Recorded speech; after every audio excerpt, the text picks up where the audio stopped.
the toy fair, virtual exhibition platform, making stupid decisions. The government spent 18 crore rupees in promotion of the toy fair. Go look at the interface. It was crappy. It was just terrible. The organizers did not care about the user interface. They did not care about whether the functionalities were working or not. They gave the designing to shoddy people with terrible user interfaces.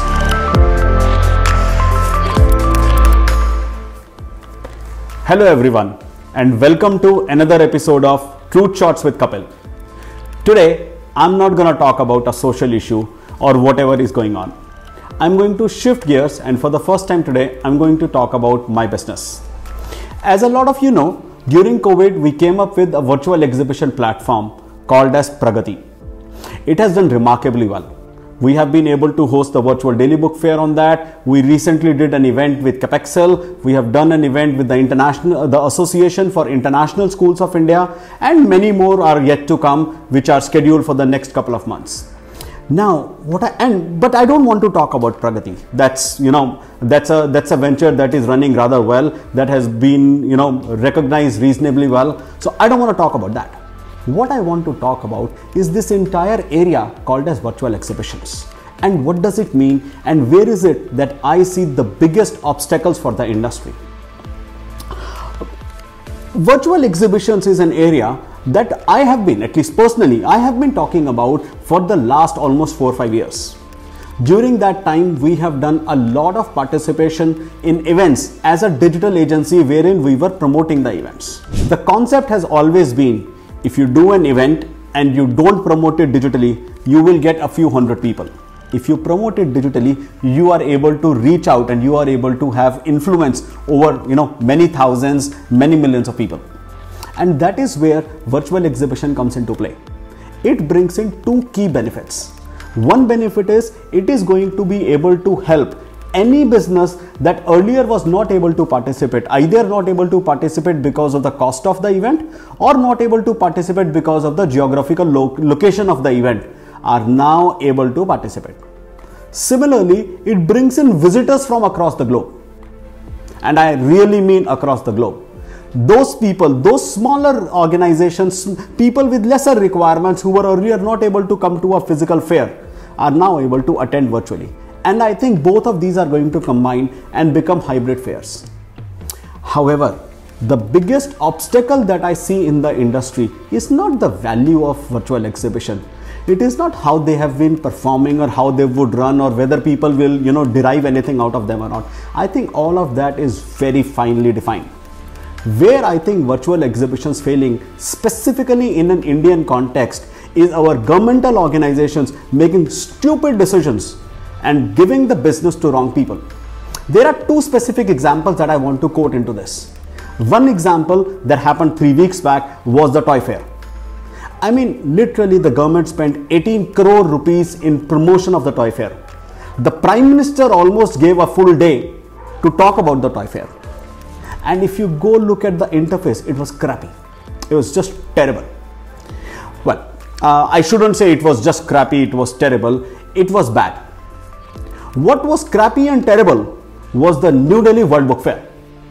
I mean, literally you open an event and the first day of the event, the system crashes. Half of the links that you put on the platform don't work. You got people coming in and they derive absolutely no value. And then your organization, the one that is running the event, has the guts to go out and tell people, ye to aisa hi hai. It's just like that. It's crazy. And I think this is where a lot of the people are going to start losing the faith. The organizers did not care about the user interface. They did not care about whether the functionalities were working or not. They gave the designing to shoddy people with terrible user interfaces. And that is where the exhibitors' experience was bad. The visitors' experience was terrible. I don't know how any of the exhibitors that participated in any of these two events are going to come back. And I definitely don't know why any of the visitors ever would want to come back to a virtual exhibition if this is how they are run. We did our first event back in October, and I can tell you there were tremendous amount of problems that we faced when we did the event. However, there were two things which were very consistent. Number one, we were always ready to help always ready to keep pushing the envelope. Number two, we went out to everybody and we said, guys, it's an experimental phase. We will learn, we will grow, we will do more. So just participate with us, just collaborate with us, and we manage the entire thing. I think that is hugely missing right now. Looking at how the Toy Fair went and now looking at how the New Delhi World Book Fair went, I really worry whether we as a country would be able to go forward and use virtual exhibitions in the way we should. My sincere belief has been that if you look at physical exhibitions, people keep talking about Germany as a country. However, if you look at virtual exhibitions, people should be talking about India as a country. With the kind of geographical expanse, with the kind of differentiation between big players and smaller players, I think India is the absolute right destination to leverage virtual exhibitions and to become a leader in the years to come.